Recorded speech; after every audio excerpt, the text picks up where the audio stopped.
Epstein and Trump were close. Sorry, Donald, just a fact. And when Elon Musk tweets Trump's on the list, and a few days later, there is no list, it begs questions. So they dangled this in order to get votes, and they lied to people. And we're only 6 months in, and the vandalization that he's done, pushing the boundaries on the rule of law, this is darkness. Really? Because I hear this every election cycle. No, it's a dangerous game, and America is struggling, and I really worry about our democracy. But Trump is likely to lose power unless they can rig the game. Governor Gavin Newsom, are you going to try and become the next president of the United States? Governor of California, Gavin Newsom. Gavin Newsom. Who is the real Gavin Newsom? I think most people see me as sort of a slick guy, grew up with a trust fund, but I didn't come from any wealth. Like my mom was a single mom. She was working 2-3 jobs. She ran out of her own bedroom, sacrificed everything for 2 kids. And I was going nowhere academically, but she never gave up on me. And as your sort of political career starts to accelerate, she was diagnosed with breast cancer. Yeah, and she was in so much pain, suffering, she's going to do an assisted suicide. And I was holding her hand, and her last breath. But look, everything that finds the best of me, grit, hard work, is reflected in her. And that led to me sitting here with you as governor of California in politics. He's an incompetent governor. Look at the job he's doing. He's a stone-cold liar. There's always conflict between you and Trump. I think he enjoys sparring with me. I know he thrives on it, but I'd be lying if I didn't say it. Every time I have a conversation, it's unbelievably cordial. And he says, you need anything, call me. Including the night before he, quote-unquote, federalized the National Guard, but then calls me Newscum. He wants to take me out. Do you think he's going to try and stay in power? So I don't think I'm exaggerating, but when people close to Donald Trump send the governor of California, hey, they're not being around. Just give me 30 seconds of your time. 2 things I wanted to say. The first thing is a huge thank you for listening and tuning into the show week after week. It means the world to all of us, and this really is a dream that we absolutely never had and couldn't have imagined getting to this place. But secondly, it's a dream where we feel like we're only just getting started. And if you enjoy what we do here, please join the 24% of people that listen to this podcast regularly and follow us on this app. Here's a promise I'm going to make to you. I'm going to do everything in my power to make this show as good as I can now and into the future. We're going to deliver the guests that you want me to speak to, and we're going to continue to keep doing all of the things you love about this show. Thank you. Governor Gavin Newsom, can you quite believe your life? You're running one of the most consequential states in America, arguably the most consequential state in America, but also I read that it's the 4th highest GDP in the world now. In the world. It's always in the headlines. There's always conflict between you and Trump. I just wanted to start with this question. Like, can you believe your life? If you talk to my 10-year-old self, this is impossible. I couldn't even dreamt it. I don't know if it was a dream or a nightmare at 10. I mean, I'm not sure this is what I wanted at 10. I'm not sure I wanted this at 20 or even 30. And I know you're going to continue to shoulder roll what I'm going to say, but many of the bookmakers, the odds, have you as being the next president of the United States in 2028. Yeah. I'm going to throw that. I know you're going to shoulder roll it and tell me California. Well, that's surreal. I mean, that's ridiculous. I mean, that's something that even in those higher moments, not low moments, where I may have had a little bit more confidence, a million years would never imagine that I would be at this moment. And that creates a lot of humility, of a lot of grace around that. I mean, the idea that you're even in the conversation, I know that sounds rote and cliched, little humble brag. Mm-hmm. The fact that I'm in the conversation is extraordinary. Is it a reality? I don't know. I mean, that's fate will determine. I totally understand that, but I want to just get clear on one thing, which is you would be honored to play the role as president of the United States if and when that opportunity called or presented itself. Yeah, I mean, I don't know about playing the role, but if the moment meets you and you meet the moment, if you can express with congruency the why, and you can do it without the pretense and you can do it with authenticity, and you truly believe that you add value against others that may be lined up, but I won't go through the motion. I don't need to be something to do something. Yeah. For me, you've got to feel it. It's got to be in my core, my soul. It's got to be a burning, need and desire to be accountable and to reflect the moment and reflect the aspirations and the dreams of millions and millions of people, and to have enough confidence that you feel you can deliver in that respect. Do you think you could deliver in that respect? I increasingly, which is strange. I don't know that I could have said that a few years ago. I mean that. I feel like things for me have radically changed, and we can get into why. I mean, I've gone through, they're working on the 7th recall against me right now. I went through a recall process. I've been on the receiving end of a national effort to, try to do everything to undermine what I'm doing. And going up against Trump and Trumpism and the surround sound and these propaganda networks 24/7, I'm more resolved now. I mean, in an intense way, ways I'm discovering myself in this process. I'm on the other side of where I ever expected to be, even a year ago. And I feel deeply accountable and deeply responsible and deeply motivated. I don't know where that takes me, but I know I have a responsibility over the next 18 months, and I'm going to run the 110-yard dash. I'm not going to run the 90-yard dash on the way out of here. And so that's what I know. I got a sell-by date, and I'm going to put everything on the line. Let's get into it then in terms of your early context in your childhood, because I think you have to understand that to understand the person and the complexities of the person that I'm sat in front of today. So can you give me the specifics of your earliest context? I think shaped like so many people watching. I mean, how many of us, over half of us, had similar experiences of, a 19-year-old who's pregnant with her firstborn, me. And a few years later, she's on her own with 2 kids. She came from no wealth, no real privilege. Her father committed suicide, was a prisoner of war coming out of World War II. She struggled with her own identity, her own confidence. She struggled raising 2 kids. My father, who left us but not in disgrace, who was an extraordinary figure but an elusive figure growing up, and sort of marked so much of my early childhood as sort of longing, trying to connect. But the anchor, the rock, was this rock star single mom. And everything defines the best of me and the worst of me. This notion of grit, hard work, you got to manifest, nothing's going to be handed to you, is reflected in her. At the same time, a lot of the anxiety and fear, sense of, sometimes loneliness. I mean, she was a very lonely person. Tessa passed away almost 2 decades ago. And I'm now older than she was when she passed away. And I never fully appreciated her to the degree I do now. As a father, as a mother struggling with not only herself, just trying to be a good mother, trying to have a career, a life, but also struggling to support her kids and support a kid, in this case, me, who was struggling in every way, particularly with pretty severe learning disabilities, with self-esteem, and never fully appreciated her sacrifice. Give me the color on the learning disabilities, because someone looks at you, someone so accomplished in both business and in politics, and you say that you had learning difficulties as a child. I mean, I was a guy in the back of the class. I was a guy with the head down. I was a guy, soaking wet, sweating. I was a guy shaking underneath, if not physically shaking, desperate not to be called on in the class. I'm someone who still can't read a speech. You're in the wrong business, I think, politics. You can't read a speech. I could do a teleprompter, but you'll never see me. Haven't seen me go up and down looking at a speech. I can't. Still struggle to read. If I read, I have to underline everything. I have to organize everything through not only underlining, highlighting, and then I go back and reread what I underlined in order to understand it. Once I understand it, I understand it. I mean, then it becomes, part of who I am, which is the other side of dyslexia. But I was a guy that was going nowhere academically. I was that kid, and I had a sister that was the exact opposite. I'm getting my 960 in American SAT. She was getting 1380. It was easy for her. Everything was easy for her.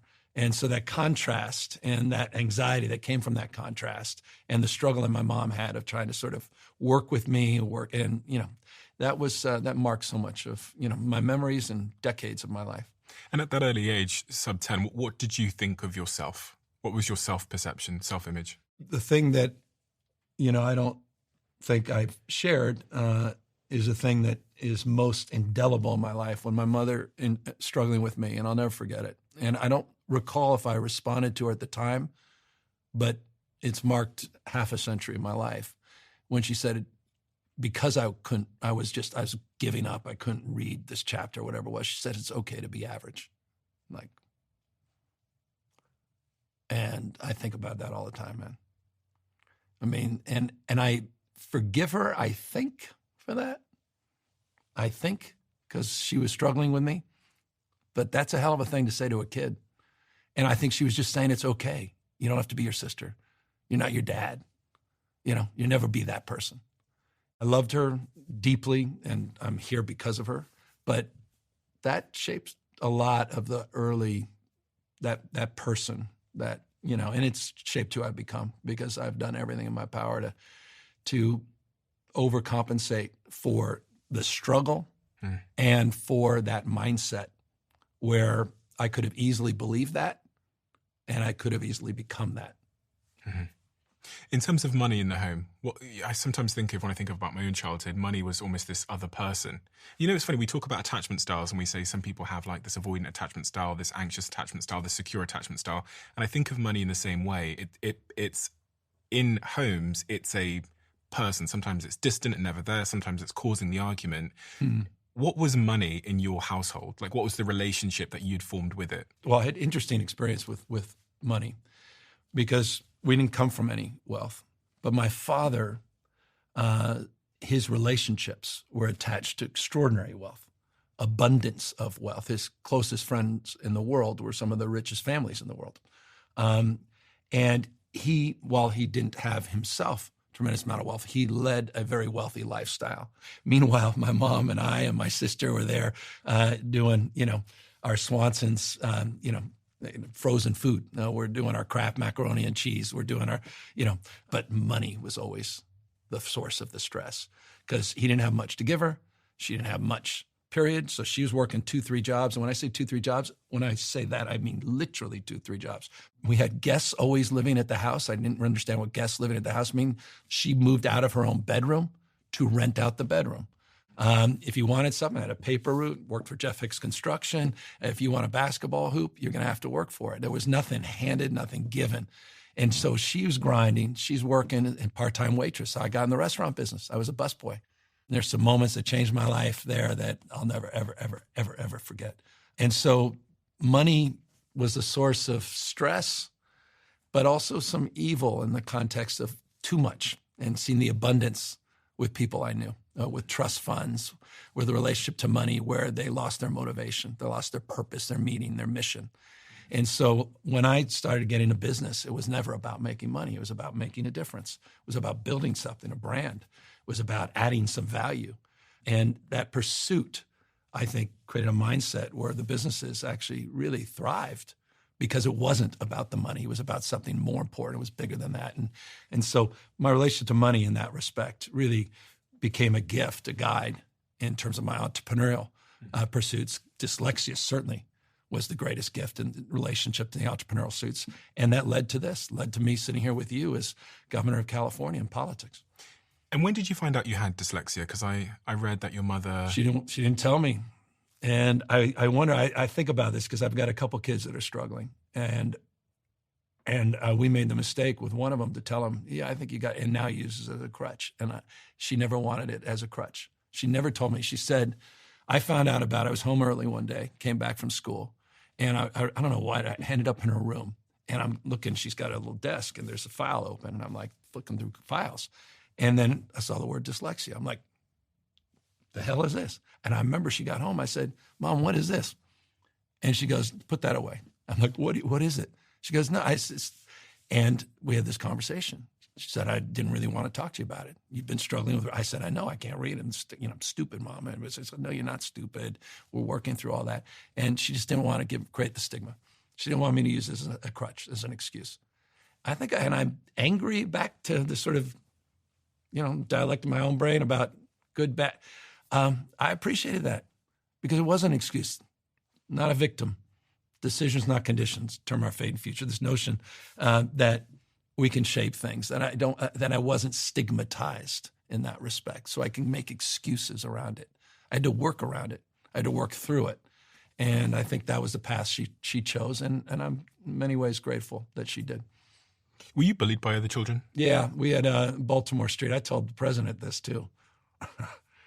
Speaking of Trump, we were talking a few weeks ago, and he goes, hey, this Newscum thing, because he calls me Newscum. Gavin Newscum.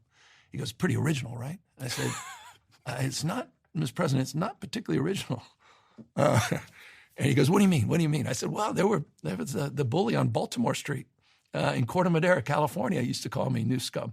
He goes, hey, well, what, yeah. It's like, God. I mean, he was 7, 8, or 9. You're 79, Mr. President. I told him that too. And he moved immediately off on another topic. So we, I was the bowl cut guy. The hair, the Dutch boy look. You remember, I don't know if you remember all Dutch boy stuff. Sort of American, iconic American brand. And it was easy to see why I might have been bullied. Well, I've got a picture here if you look. Oh, look at me. And back at, isn't that great? So you get the haircut. You get the vibe. This is my father trying to insert. So Irish Catholic family. My dad went to Catholic schools, and so by definition, I went to Catholic school. My mother, who loved the sailor outfits, knee-high black socks. You're likely to get bullied going to the bus. Yeah, it's not the best cut. But we've all been on a journey with our haircuts. It's good. When I hear your story and the context you grew up in with your mother, with the bullying, with the challenges at school, with the dad that's away, and I know the stats around young boys that grow up in particular that don't have a father figure at home. That, for me, that's a perfect recipe for like small t, maybe big T trauma in some capacity. Later in your life, you talked about having challenges with alcohol. Yeah. Oh, yeah. No. And I wondered if that picture, that's part of the same picture, which is putting the mask on, various forms of escapism. Yeah.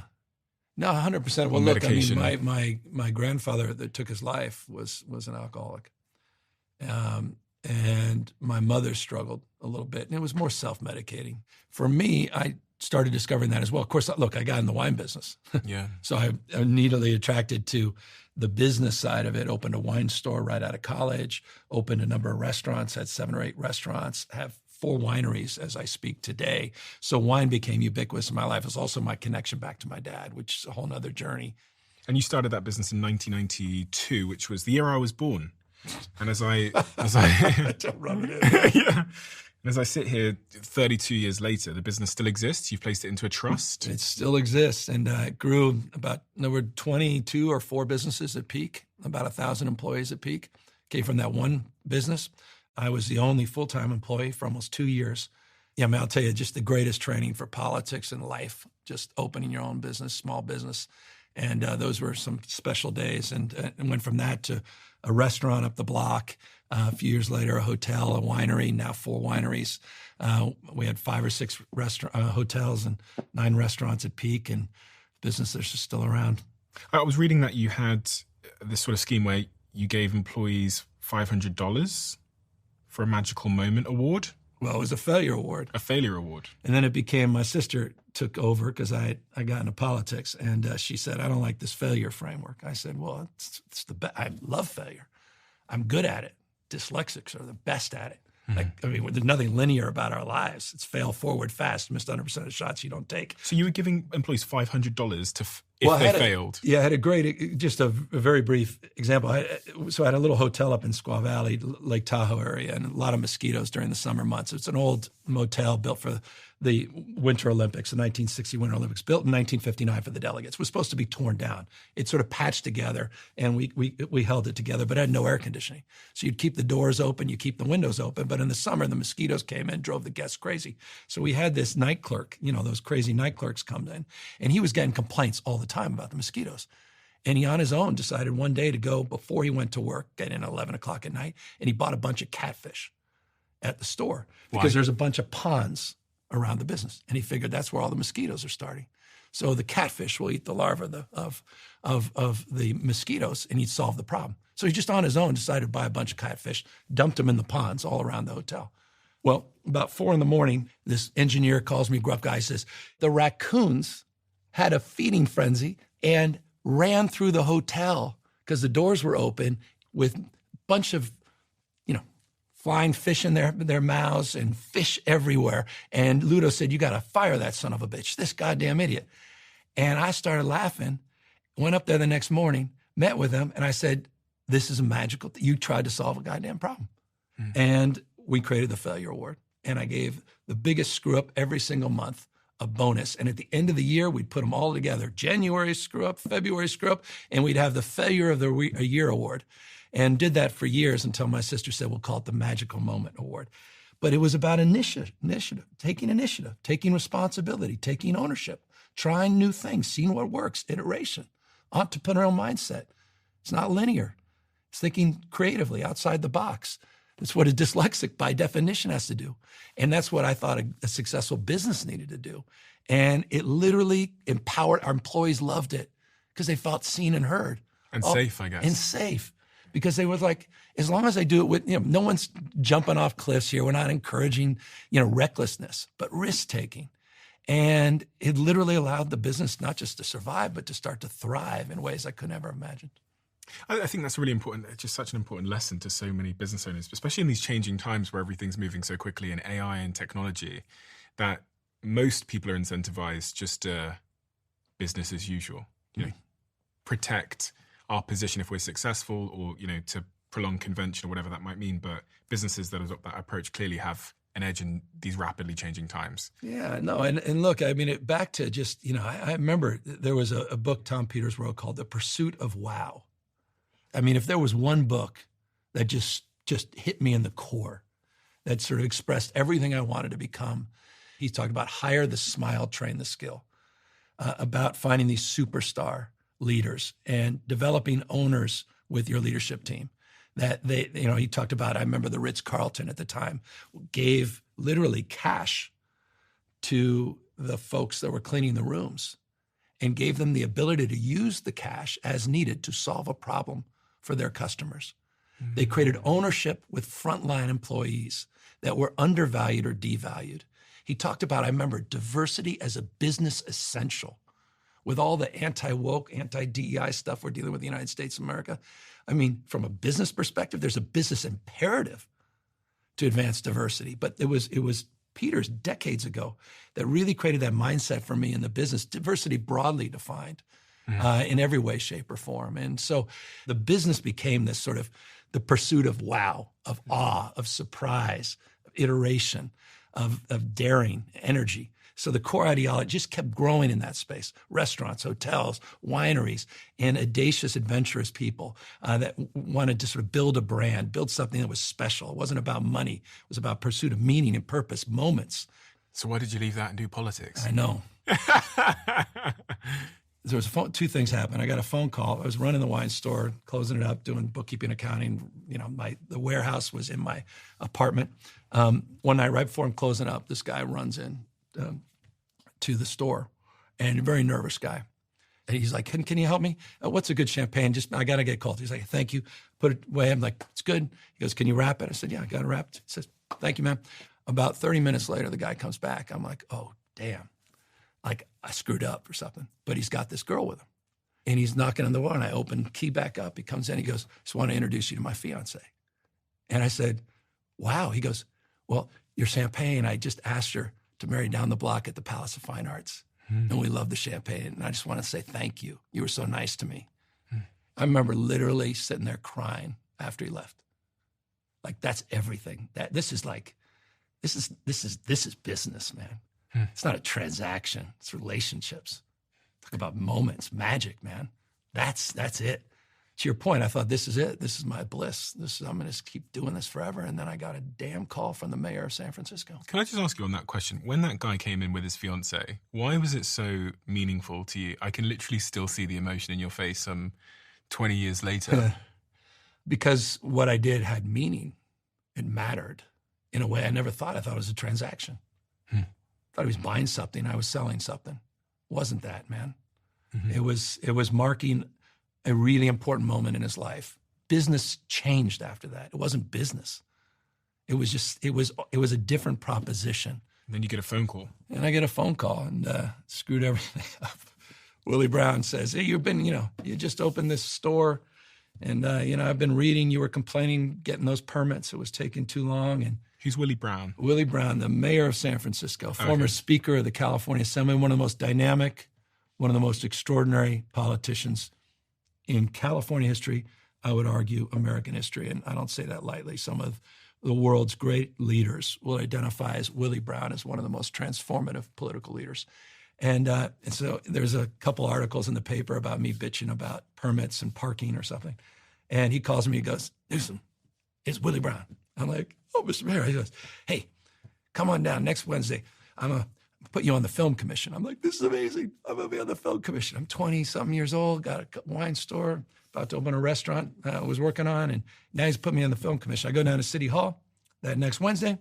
It's a group of 20 or 30 people. He's swearing a bunch of people into commissions, and he says, and Gavin Newsom, opened a wine store down the block, blah, blah, blah, goes the new chair of the Parking and Traffic Commission. I'm like, I thought I was going on the film commission. Literally didn't tell me or anyone. I didn't even know what chair meant. And all of a sudden, 26, 7 years old, I'm now the president of San Francisco's Parking and Traffic Commission.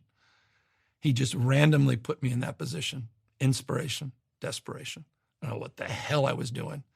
And that was how my political career began. Literally that phone call, that appointment, not to film, but parking and traffic. And that marked a pretty significant moment in hindsight in my life. And that was a pivotal moment in your trajectory, because you were on course to continue being an entrepreneur probably for the rest of your life. Yeah, it could have been somebody. Jesus. So give me the whistle stop between that moment when he places you in this role to here. I know whistle stop is a tough word to use to describe that journey, but what is the whistle stop? Well, I put my head down. I learned everything I could, back to sort of the humility of not knowing what you don't know and recognizing, success leaves clues and you can learn from everybody. And I started listening, learning from people, absorbing. And I applied myself as parking and traffic commissioner, so much so 9 months later, there was a vacancy in our board of supervisors, our city council. And Willie Brown goes, you know what? You've been doing a pretty decent job here, man. I'm going to give you a shot. So I was a relatively young guy. Now as the entrepreneur business person on our city council / board of supervisors. And I just hit the ground running. I by that time opened a few extra businesses. It was a part-time job, but I started to apply myself a little bit more full-time, had to put together a management group to start managing the business and started applying myself more as a supervisor. Spent almost 7-8 years doing that. And I was a relatively young guy, 33, 4. And Willie Brown was termed out as mayor, and there was an open with the mayor's seat. And I think at 33, I announced, why the hell not? Give it a shot. Miss 100% of shots you don't take. And it was, I think, polling 3rd or 4th, and decided to go for it and ran for mayor of San Francisco. You became mayor of San Francisco. You had a big impact while you were mayor of San Francisco. One of the things people remember you a lot for is your attitude towards same-sex couples and the Defense of Marriage Act, where you took a quite controversial stance at the time by enabling, I believe it was same-sex couples in the state to get their marriage licenses. Well, it was 2004, and my party, the Democratic Party, was not, people were not enthusiastic, weren't even promoting. In fact, they were almost universally opposed to same-sex marriage. And I had an experience in Washington, D.C. Nancy Pelosi, the Speaker of the House, invited me as a new mayor to listen to George Bush give his final State of the Union speech.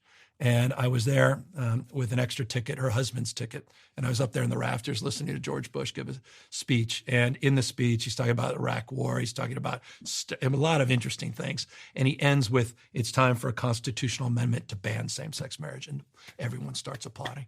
And the people around me are applauding. I'm like, Jesus.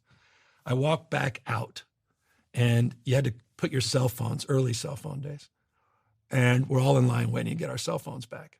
And I remember the couple right next to me, as I'm waiting in line after the speech, goes, that was a hell of a speech the president gave. I'm so sick and tired. I'll never forget these guys said, I'm so sick and tired of the homosexual agenda. And I'm like, and I literally turned homosexual. It was pejorative. And all I thought about is, man, I want to introduce myself as mayor of San Francisco. I didn't say a word. I hadn't even thought about marriage equality. When I ran for mayor, no one asked me about it. They were talking about domestic partnerships. It was literally that moment that I walked outside, used that cell phone, called my chief of staff, and said, we need to do something about it. He goes, well, what do you mean? And I said, well, I'm going to come back tomorrow, man. Let's do something. So I just got elected mayor. And made the decision then, and it unfolded a few weeks later, to start marrying same-sex couples. And we married Phyllis Lyon and Del Martin. They'd been together almost 50 years. You talk about faith, love, and devotion, constancy, what marriage should be about. They were denied the ability to marry for only one reason. They were a same-sex couple, and we decided to test the law, and was told that people found out and they were not going to allow us to move forward with this marriage. We were going to do a simple ceremonial marriage and then file a lawsuit. Courts open at 9 o'clock. They were going to do a temporary restraining order. I realized I was mayor. I could open City Hall earlier. So we opened City Hall at 8. We married Phyllis and Del rather. And at 9 o'clock, the courts opened and we waited for the decision. And the judge said, there's no irreparable harm. There's no reason to have a temporary restraining order, which meant that we could keep marrying same-sex couples, which was not what we had imagined. Fast forward, what we call the winter of love in San Francisco, not the summer of love. February 2004, 4,036 couples from 46 states and 8 countries came to San Francisco to live their lives out loud, to say I do in this magical experience that just shook me to the core and changed just my relationship to my party. They were pissed. They were furious. The Democratic Party? Yes. And I got an earful from all of them. People I adored, revered, the same people said, all of them. I mean, this is the road advice that everyone gives. Whatever you do, just do the right thing. Do what you think is right. I remember that's what they, hey, young man, congrats on being married. Just do what you think is right. You do what you think is right. Who the hell are you? I mean, I remember those, who the hell are you to do what you just did? And it sort of shook my confidence in this whole racket of politics. Like, what am I doing? What did I just do? But it was a hell of a first impression as mayor to do that. And that sort of started my political life. When I overlap the dates here, you win your mayoral race in 2003. Your mother was sick in the years in the lead up to that. Yeah. She was diagnosed with breast cancer. Yep. So you're contending with the woman in your life who's clearly had the most impactful role on shaping who you are and being there for you when the odds were against you and when no one else was. In the lead up, and as your sort of political career starts to accelerate, she is suffering with breast cancer. Yep. And also suffering with her son being in politics. She did not want me to go in politics. In fact, the biggest regret she had is that I was walking down the path that my father was interested in that led to their divorce in the first place. He pursued politics and lost in 2 elections for state senate and for county supervisor, ironically, the seat that I held. Lost both races, was in debt, was humiliated, defeated, said he had a breakdown and left. That's when they got divorced. And she saw me walking down his path. And she loved seeing me in business. She ended up working for me as our bookkeeper. And she saw my passion in the business. She said, why the hell you get in politics? Don't do this to yourself. And she literally, near her deathbed, said, just please don't do this. Don't keep doing this. She was really upset that I ran for mayor. Something I think about, there are days where I go, she told me so. When you're sitting there facing a recall, you're like, told you so. A recall, for anyone that doesn't know, is... No, they just, in the middle of, you get a 4-year term and 2 years later they say and they get a petition and try to get rid of you. And I faced that just second time in a half century in California. I defeated it overwhelmingly. But that was a hell of a thing to experience and to see the nationalization of that recall. I mean, the entire Republican Party came out to try to take me out politically. And you think about what your mom said, you're like, she may have been right. When did you realize that your mother wasn't going to make it with her breast cancer? It was when she went through, so often is the case, she fought back, it was in remission, and then boom, it hit again, and it metastasized, I'll tell you, this I will never, ever, ever, ever recommend for anyone, and this is just my own personal experience. She called me, left a voice message. Imagine getting this voice message. I was very busy doing all this stuff and obviously not attentive enough to her. And she was making the point. She goes, hi, honey, it's your mother. I know you haven't seen me in a while, but next Thursday, I won't be around. So you may want to come next Wednesday because it will be my last day. Literally left a voicemail like that. I called my sister. I'm like, what the hell is this? She goes, she's crying. She said she just told me she's going to do an assisted suicide because it's so bad. She left a voicemail. And so that next week, I was there. My sister and I were in her room. Doctor comes in, gives her some, what turned out to be Oxycontin. I remember like early on, like, what are these pills? She had to take those an hour before he got there. She takes them. God is my, we're going through fucking photos like this, man. That's all she wanted to see. All the old photos of us growing up. And we're sitting there on, my sister on the left, I'm on the right. My mom there took these pills, waiting for the doctor. And she's going through all these old photo albums of us growing up, talking about these moments. Yeah.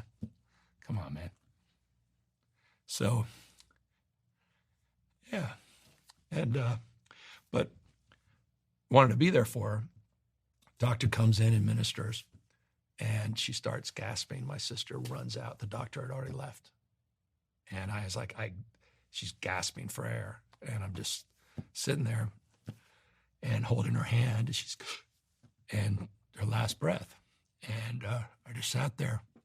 And my sister, no one walked in. I felt like for a day, it felt like hours, but it was just probably 10 minutes before someone finally came in. Just sitting there with my mother who passed away, and not realizing that moment, what it represented, what it ultimately meant. I regret that was hard. Being there for assisted suicide. By the way, it's proud we changed the law in California. That was probably done illegally. I don't even want to know. And if you want to come after me, come after me. She needed to do it. She was in so much pain, suffering. Now it's legal to do that, but it wasn't at the time when she did it. So that was a moment. And, that was, just became mayor. It was back to just making stupid mistakes, man. You're brand new mayor. You're overwhelmed. You're trying to figure yourself out. You lose your mom. No excuse. Was in a marriage that was going south. It was. What did she say to you when I had no idea that you sat there as she was administered the drugs that took her life. Yeah. What were those conversations? What do you say to someone in such a situation where it's the last conversations you're having? It was, you say the perfunctory things, just know how much you meant to me, how much I love you, everything. And she all she cared about is just don't forget me. She said that. That was the last word she said. God is my witness. Don't forget me. Fuck. And one of the things I'm most proud of, my sister, we started through our PlumpJack, we started a foundation. So every year we raise money to cancer research in my mom's name. And we've never forgotten her. But she was someone that could have easily been forgotten, man. She's just, sacrificed everything for 2 kids.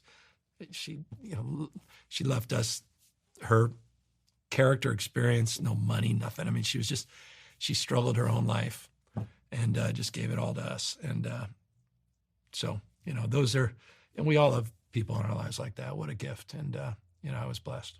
Were there any words unsaid? Sometimes once people have moved on and you mature as an adult and a man, you see things differently. And I mentioned earlier being perhaps way too candid. I imagine after this is over, my folks go, what the hell were you? Who cares? Life's too short. But when I said, when she talked about being average, I didn't confront her on that. That was for me, perhaps more than her. It wasn't about me, this moment. It was about just, it was so important for her to walk through all these memories. And again, that's what it's about, man. It's memories, moments. It's about nothing else. When you win the race to become governor of San Francisco, do you think about her? Do you wish she could have seen? Yeah. I wish she could see my 4 kids. Yeah. Yeah. Come on. Yeah. I got sworn in as governor of California. And my wife's there, and we got a 3-year-old. He's got his pacifier, and he's got his blanket. And he, in the middle of my speech, runs up. I'm giving the speech. stressed out again. I don't read speeches, so it was I had to read. So I'm like, I can't look because I'm going to lose my sight on the teleprompter. And my son runs up. My wife was nervous to run up on stage because it was like, this is a big damn deal. And he comes right up, grabs me, and everyone kind of like is moving around the audience. I'm like, what do I do? And I like just instinctually lifted him, and he put his head right on the side and started to fall asleep. And I read the speech with my son. No one remembers a damn word I said. I don't remember a word. Everyone remembers what it felt like. And all I thought about at that moment, if my mom was around to see that, it wasn't the governor. It was the parent. And yeah, sorry, man. It's unbecoming. Forgive me, but that I wish she was around for them. Why? Because it's well, I wish I could thank her for being an extraordinary parent. I never did. I told you I took her for granted. I never knew how hard it was until I had my own kids. But I think she'd be so proud of our, of 9-year-old Dutch, 15-year-old Montana. I think she'd be proud of me in that respect. I think she wanted me to be happy. She wanted me to be a good husband. I got this incredible rock star wife, Jennifer. I got these 4 unbelievable kids, man. Just fill me with joy.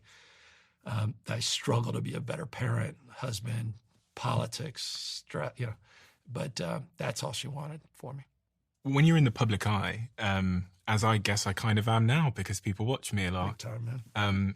There's always this balance between what people see, which is a very two-dimensional thing, which is what people see of me, and then there's the imperfect, messy home life, which I contend with every single day. Like even on the way here this morning, I'm like, I'm going to be late for Gavin Newsom because my girlfriend's having like period cramps. And I'm like, I don't want to leave my girlfriend, but I need to go. I'm going to be late. And I'm like trying to, and then we had the alarms going off in the house and then all the lights flickered because we just moved in, as you know. And then just craziness. And then you look at my phone and there's business problems. And then there's my family problems are going on. And then I come here.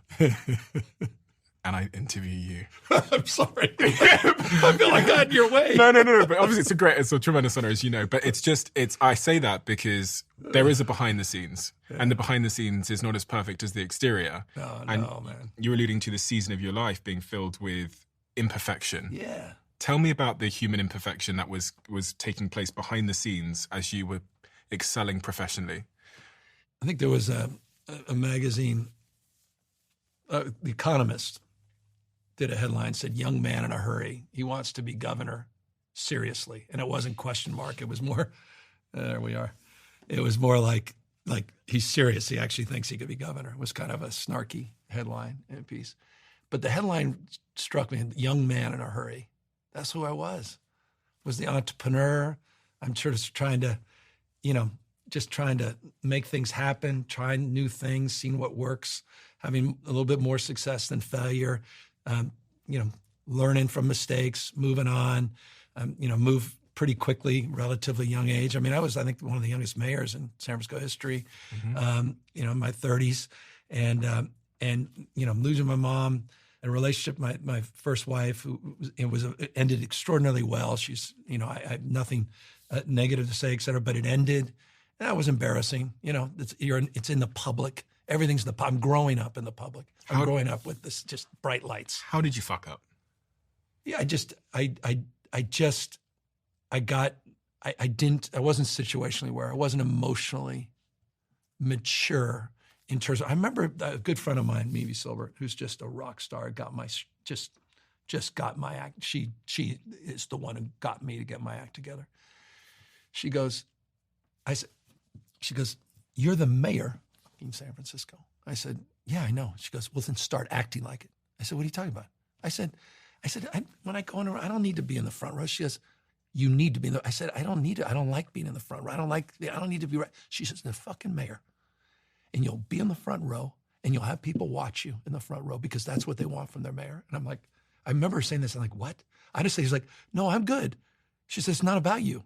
I said, "Well, no, I don't need that. I don't need to. I like the job. That's not part of the job. That's the pad. That's like the press conference side. I don't."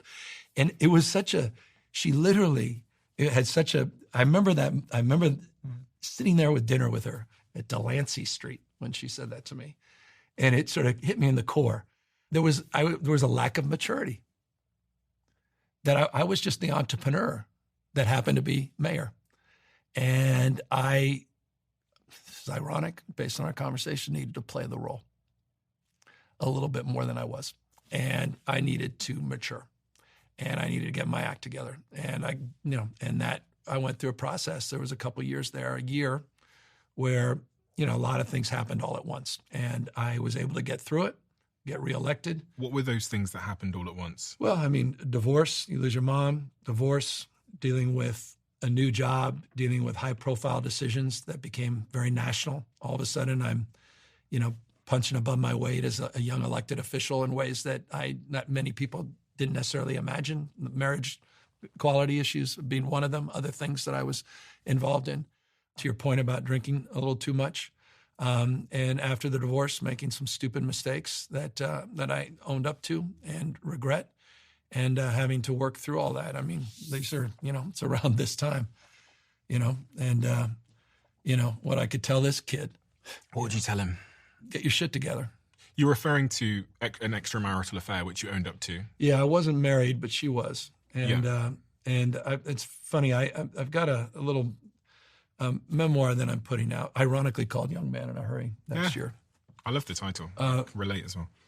That I'm very, I reflect on that and dive deeper in a very self-critical way, and I hope very honest way, and I hope people can appreciate that.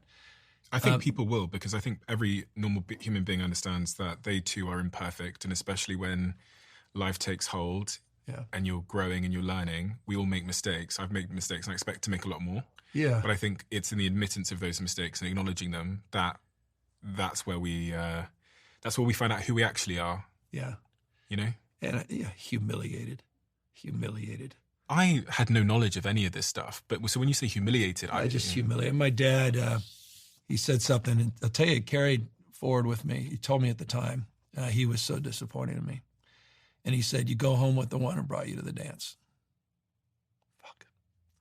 And that was the impact I had on one of my friends that I, because of that it's not a way, it's just like the shortest, it wasn't even a relationship. It was like just some stupid stuff. And I've just tried to, and the fact that we're friends today is like really important to me, like one of the most important things, like to sort of reconcile. And that's been really profoundly important as part of the journey. But I let him down. I embarrassed my dad. I embarrassed myself. I wasn't myself. And I had to get my shit together and did. Just a drop of the dime. I mean, back to just Mimi Silbert, just a rock star. And she told me, I remember she said, you're coming over to see me tonight and we're going to fix this. I've built companies from scratch and backed many more. And there's a blind spot that I keep seeing in early stage founders. They spend very little time thinking about HR. And it's not because they're reckless or they don't care. It's because they're obsessed with building their companies. And I can't fault them for that. At that stage, you're thinking about the product, how to attract new customers, how to grow your team, really how to survive. And HR slips down the list because it doesn't feel urgent.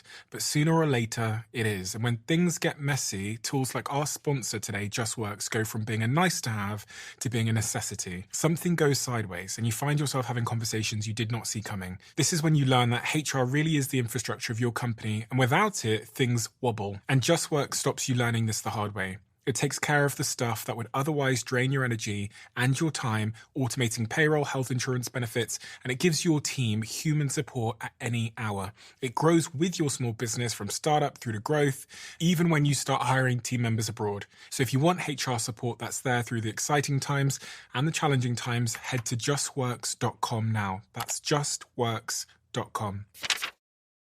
At that age, you were a very young man. I mean, you still look like a young man now. God bless you, brother. But young men are in particular, have a particular set of struggles in the modern world. And you've used certain words that sort of parlay into that. You've used the words purpose and meaning. And if we look at some of the stats around how young men are doing in the country, it's not great. And even young boys are doing terribly across the world for a variety of reasons. And when we think about the political climate and what's happened in this last election cycle and how young men are voting increasingly for a certain set of ideas, What do you think is going on with young men? And what is the solution or answer that will lead them to a better outcome? I'm really proud of my wife, who's been a real leader. She's done a half dozen documentaries. She did one that was particularly well received called A Misrepresentation, about the myths and disinformation around women and girls. She followed up 2 years later in 2015 with a documentary called The Mask You Live In, about masculinity.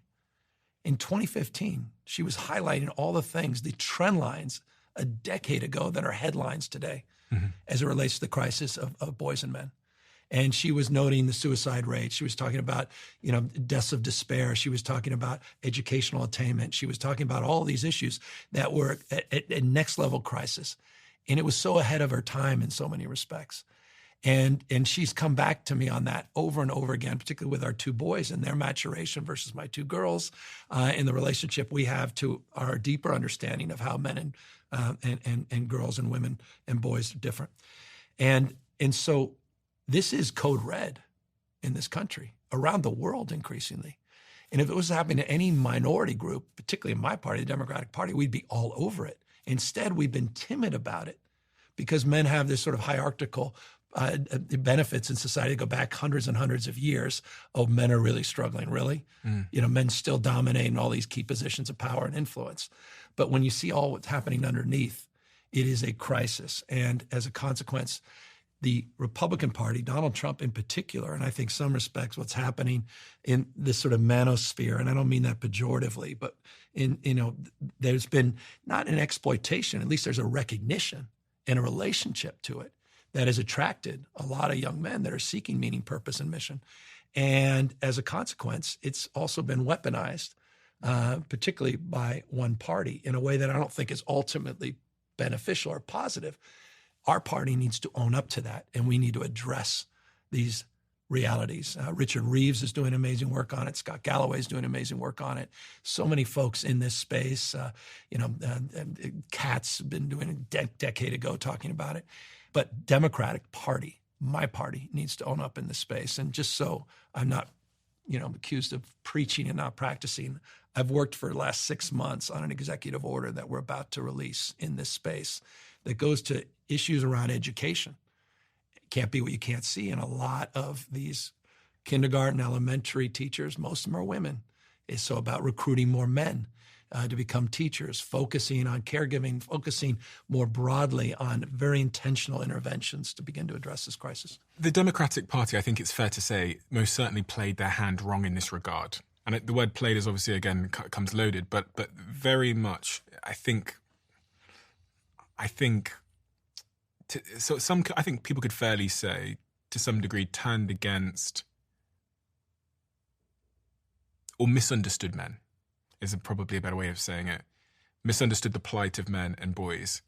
And the Republican Party, I think, the message that they offered, although there's shades of, behavior or narrative that is not productive, at least spoke directly to men. 100%. We didn't. What do you think the Democratic Party got wrong as it relates to appealing to young men? What's the narrative that the Democratic Party projected but shouldn't have? I think there was just deep lack of empathy, care, any compassion to what was going on. And recognition, even deeper understanding. I think it's still something. I still have conversations with folks, and people are very uncomfortable in my party talking about this, particularly members of my party in leadership positions, particularly women that just feel like, come on, we just went through Me Too. We're struggling with gender inequality. We still don't have equal representations in all these CEO positions. And obviously we're struggling in legislatures. We continue to have this glass ceiling we can't break. And what more proof do you need than Kamala Harris and Hillary Clinton? We don't even get paid for the same amount as men. And what the hell are you talking to me about the unique plight and challenges of men? And then you start saying, well, there's going to be 2-to-1 graduates coming from our UC system here in California in the next 6 years. They're like, that's not true. And then they see the dads, women, and they go, oh, I didn't realize that. Or 2-to-1 women graduating versus men. We're on that track. We're moving down that path. Same in the UK. You see the suicide rates are just off the chart. You see the deaths of despair, meaning overdoses, off the charts. And you see all of these indexes of unhappiness and loneliness and isolation. You see, I mean, Scott, he's the best. I mean, talking about what this means in terms of just the inability for boys to ever become men, to be caregivers, to be those warriors, to have, to be those role models, to even have the masculine traits of just being able to be engaged in a real relationship, as opposed to attached to some notion of relationship online porn or something. And so it's a comprehensive strategy that needs to be engaged. And for me, politically, it's, as I said, it's code red, not just the substance, the morality of it, but also the politics attached to it, because the other party has weaponized this, and it's multicultural, it's multi-ethnic. It's not just white male grievance that's being expressed in this space. If and when you become president in 2028 or another year, how is the attitude towards men going to shift, and what are the practical ways that you get there towards, Well, I don't think you wait for that moment. I think we have to shape that moment. I think we have to take responsibility. We have to take account. We have to have first of all, you have to have a deeper sober reflection of why the hell Democratic Party is at 27% in polls just a few months ago. I mean, it's a toxic party in terms of its brand. Why?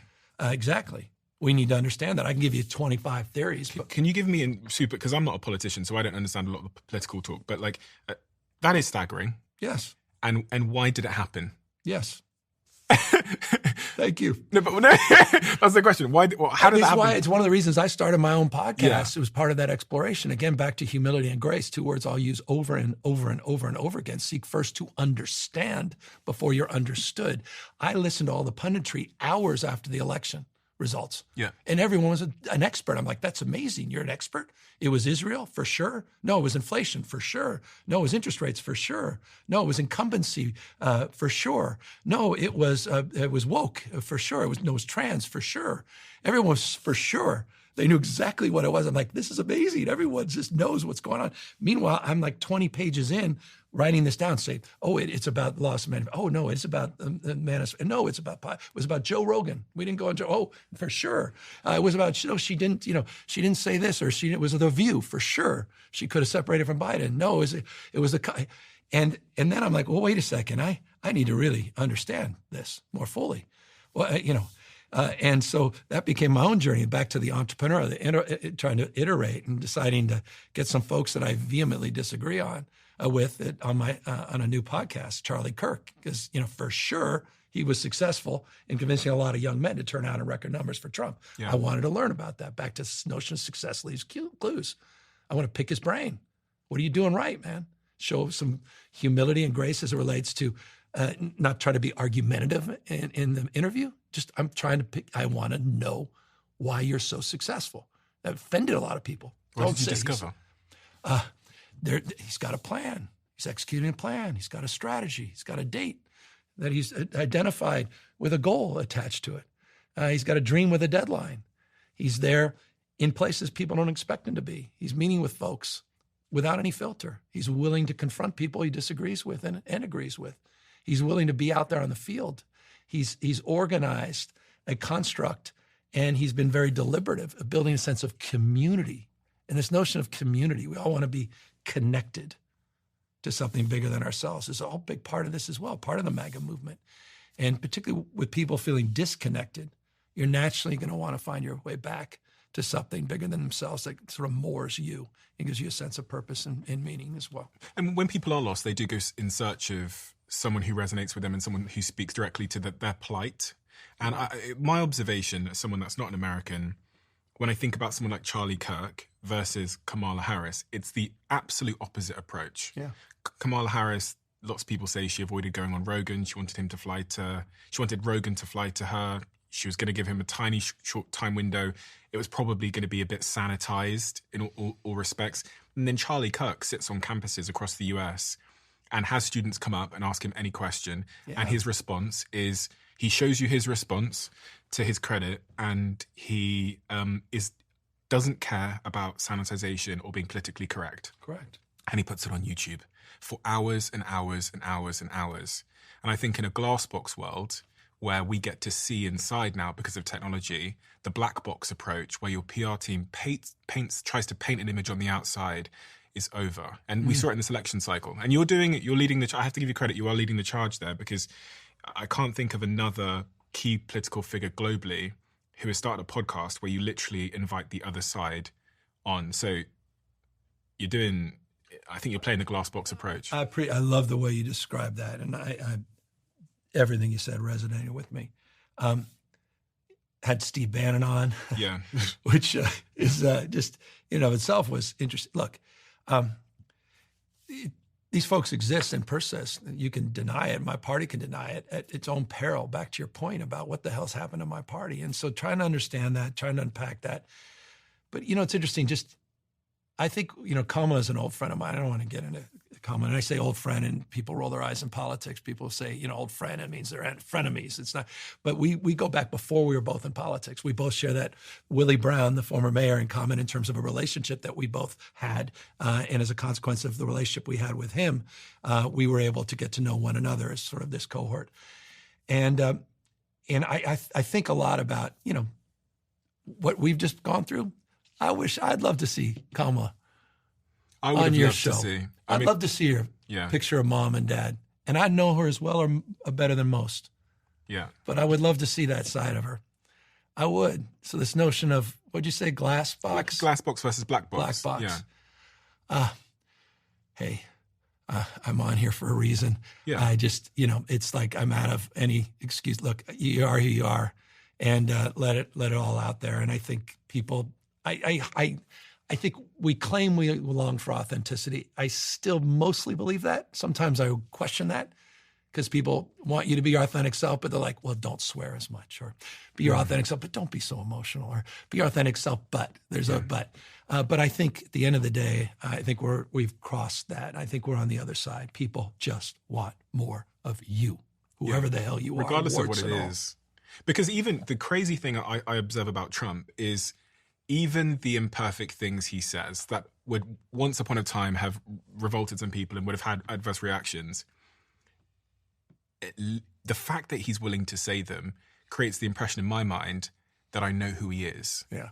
And you don't have to like someone, but if you trust that you know who they are, then you feel, I think, safer in predicting what they'll do. Totally. Now, if I don't see Kamala sat on Joe Rogan or someone like this, getting to know her unfiltered, your team didn't tell me this, your team didn't give me any parameters. They didn't say, you can't ask him about this, don't talk about this. There was no parameters. Yeah.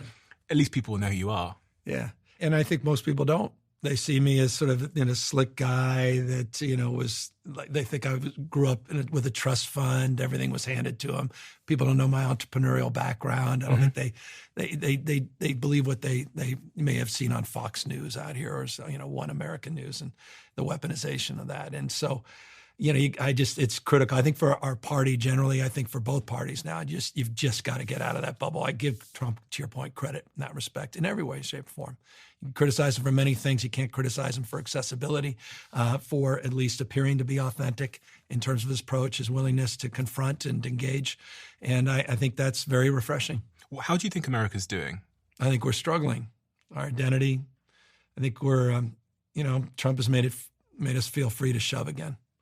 It's not our better selves. The sort of John Meacham language, the soul of America is struggling. And I really worry about our institutions. I worry about our democracy. I worry about neighbors turning on neighbors, people forgetting the universal truths that we all want to be loved. We all need to be loved. I talked about everybody needing to be connected. We also need to be respected. And I think people are talking down to each other, talking past each other. It's, again, why I want platform people I disagree with. And Newt Gingrich on, former Speaker Gingrich, who led my recall effort against me. I'm trying to just find some balance in that respect because, there are good people that vehemently disagree with us. I don't know that it benefits any of us to demean or belittle folks. That's my thing with Trump. He attacks vulnerable communities. My mom, her real early indelible inspiration for me in terms of one of those 2-3 jobs she had wasn't just working as a waitress and doing the bookkeeping, but she worked for aid to adoption of special kids with the DeBalt family that had kids with intellectual and physical disabilities. And I remember spending time with these kids. And I hate bullies. I mean, forgive the word hate. I know I hate bullies. I don't like people demeaning other people. I don't like people scapegoating vulnerable communities. My why is standing up for ideals and striking out against injustice. It defines 9 out of 10 things for me. Personal, professional. Standing up for ideals, striking out against injustice. And it's just, to me, unjust to see people demeaned and belittled, and to see vulnerable communities used as pawns, to talk about, alligator, whatever, in Florida, and talk about immigrants and demeaning in ways, and they have to zig and zag if they want to avoid getting killed by an alligator or something, or mocking people with disabilities. That's where I stand firm. And right now, my biggest fear, you asked about where our country is, I feel like Trump has opened that Overton window in a way that I'm very concerned about our ability to get back to find our better humanity. Who does Trump care about? Himself, period, full stop. It's not complicated. He doesn't care if he's the heel or the hero, as long as he's the star. And that's just anyone that's spent time with him. I spent time with as much or more than any Democrat, certainly any Democratic governor in the country, period, full stop. I did it through COVID, his first term, and certainly even in the second term. And what surprised you? Nothing. That surprised me now is that he's a very different guy than he was in the first term. There's no limits now. There's a megalomania there. Megalomania. He feels no limits now, and you feel that in every way. He can say and do whatever the hell he wants, and there's no oversight, there's no advise and consent, there's no co-equal branch of government. Speaker of our House of Representatives completely abdicated that. The question is, do the courts hold up, or we the people?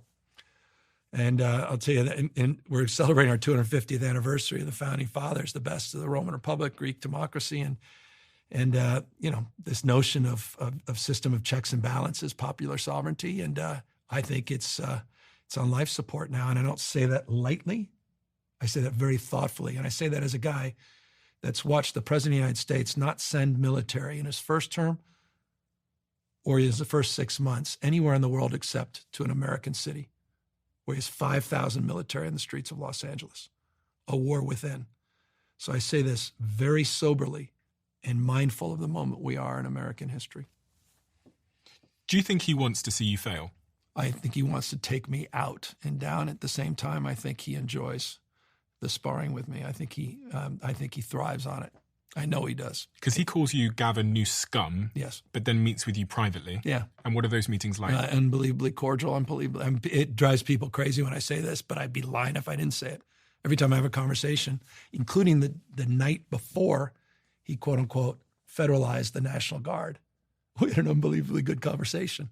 And we were going back and forth. He said, use this cell phone. Keep calling me on this cell phone directly. You need anything, call me. You need anything, call me, which is an amazing final statement as I hung up, only to read 8 hours later that at Newscum, I read him the Riot Act, which he never did, completely 100% made it up, and then federalizes the Guard.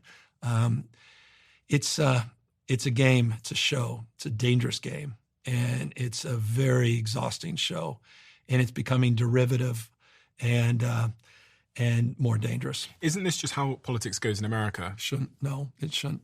Look, I used to have my beef with George W. Bush, George H.W. Bush. We'd have our beefs on the other side. Republicans, certainly with Clinton or Obama or even Biden.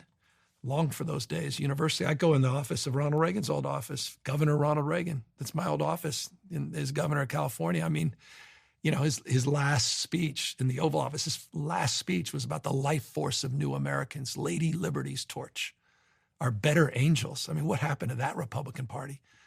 This is different. This is darkness. Really? Darkness. Because I hear this every election cycle. No, this is dark.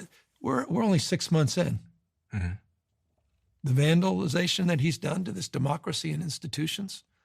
I mean, eliminating oversight. I'm not just talking about a co-equal branch of government. What does that mean for the average person that doesn't know anything about politics? It means he's eliminated the inspector general's auditing capacity.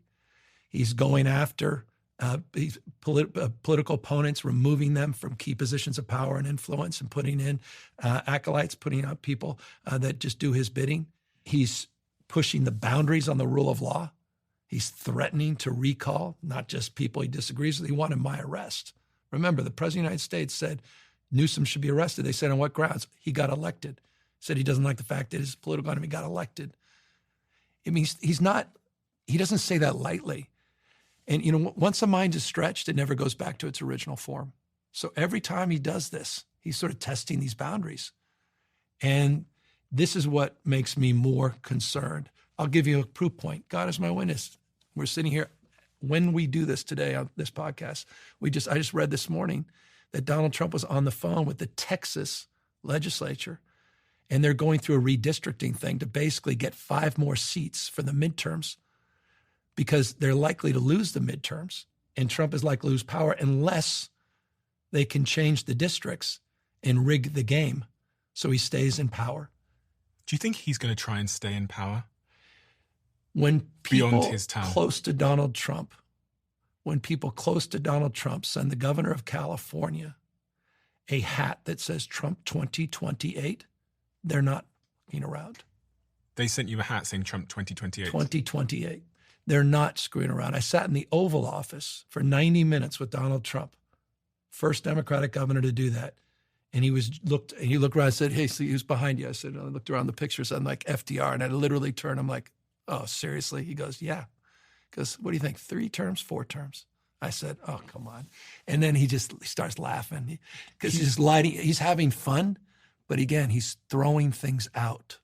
He's iterating. Do you think he would stay for a 3rd, 4th term? I mean, I think he's the guy that tried to wreck this country, tried to light our democracy on fire. He said it was a day of love, January 6th, so much so that he literally, as you know, pardoned everybody that participated in that melee. I mean, that happened. That is grounds in and of itself to question whether or not I'm overstating anything. And that was first week in office. This is shock and awe. We have people in masks going to car washes without identifying, and people are disappearing. In the streets of America today, thousands of people disappearing on the streets of America today based on what you look like, your skin color. On the streets of America today, that's happening. That is not normal. And every day he's able to shapeshift and distract us to move someplace else. I've got a big announcement, huge announcement on Putin. I'll do major sanctions in 50 days. Really? I mean, this ability to distract, it's serious. What lies underneath is serious. And I don't think I'm exaggerating it. And I'm very, very cautious when it comes to this kind of language, because you're right. When you tend to say, crying wolf here, I don't think we're overstating the seriousness that we have to push back, the seriousness of purpose to which this moment needs to be met, that is. Really? This is not just another, president comes in, they do a bunch of changes, a bunch of executive orders, and then they leave in 3.5 years. He tried to stay into office. He called the elections chief in Georgia and asked, I just need a few thousand votes. He wasn't fucking around. He was not joking about that. He was dead serious about that. And had they found that, he would have rigged his own election. You serious? What more evidence do you need? He's quite literally, they're so concerned about taking over the House now, Democrats, we're on path to do it. They have to rig the game. And you think if they don't take back the House of Representatives, they won't move from some form of voter suppression, the likes of which we've never seen in this country? Threats of martial law. What do you think this whole experiment with 5,000 military, weeks and weeks and weeks, doing nothing, by the way. They're sitting in the armory. They're doing nothing. They're there for show, but he's pushing the boundaries of what they're capable of doing, testing the courts and the Constitution. That's for a larger purpose. And I'm not trying to be, it may not be intentional purpose yet, but they'll place an opportunity to utilize the lessons learned here today to extend their reach and power tomorrow. And I very much, I worry about our democracy in 3.5 years. And I worry about that election if they maintain their power in the House of Representatives. I'm that deeply concerned, dead serious. On the balance of probability, do you think it's likely Trump will try and stay in office in 2028? On the balance probability, no. No, okay. but I can see a scenario, but not on the balance probability. And that's on the basis of one thing, time of life. Oh, okay. If he was 69, not 79, look, this is the great grift. He did what he never did in the first term. He played in the margins. He was able to take advantage of his brand and his businesses and make a few bucks here and there, but not the money he's making now. I mean, the crypto, everything he's doing. I mean, the kids now selling cell phones, the whole thing, monetizing everything, coming out with new brands and new plans. I mean, he finally is doing what he didn't do the first term. He's president of the United States, but now he's going to make a fortune. So when he's no longer president, he'll have a $400 million plane that has $1 billion of upgrades on it. They'll be donated to the foundation that he can use for the rest of his life. Thank you to the Qataris. He will have billions and billions of dollars. He'll make the vast majority of his wealth in just a few years as president of the United States. He will set himself up in that respect. He'll have hundreds and hundreds of millions of dollars of excess campaign cash that he'll be able to use for whatever luxurious lifestyle he ever needs. And I imagine that may satisfy him, as long as he gets his person in to replace him so they can continue that grift going forward. The American people elected him. They said, that's our guy. That's why my party needs to own up to that. And this is existential. We need to do better, and we need to. That's correct. Are you faithful, hopeful that the Democratic Party are going to wake up in time to field a serious campaign that can compete with that very sort of dominant prevailing narrative? Well, I think it starts yesterday. It's not about the guy or gal on the white horse to come save the day. It's not about 2028. It's about the midterms, which we just talked about. It's also about what happens between now and the midterms. It's about the rule of law. It's about courts. It's about governors. It's about states. It's about mayors. It's about we the people, citizens. I mean, look, I was inspired in the No Kings Day. I mean, you guys know a little bit about Kings. I mean, the No Kings Day, 5 million people showed up on Trump's birthday. That gave me hope. Which was a sort of a protest against authoritarianism? Yeah, it was, look, it was Justice Brandeis said, in a democracy, the most important office is not office of president, governor, mayor, office of citizen. You're an entrepreneur. How do you think your party have done with appealing to entrepreneurs? Terribly. Obviously, you preside over San Francisco, which is globally we think of as the center point of innovation and technology. Terrible. But I think the perception is that the Democratic Party don't like entrepreneurs, and the Republicans, it's the home of entrepreneurship. In fact, all of my friends that are entrepreneurs, if they were being honest in private, they would say that they lean towards the Republican Party as it relates to entrepreneurship. And it's amazing. But it's interesting. Since 1989, the end of the Cold War, in the United States of America, there's been 52 million jobs created. There have been 3 Republican administrations, 3 Democratic administrations. So it's fair to say, how'd we do? Republican administrations, Democratic administrations. Since 1989, the end of the Cold War, to the end of last year, 52 million jobs.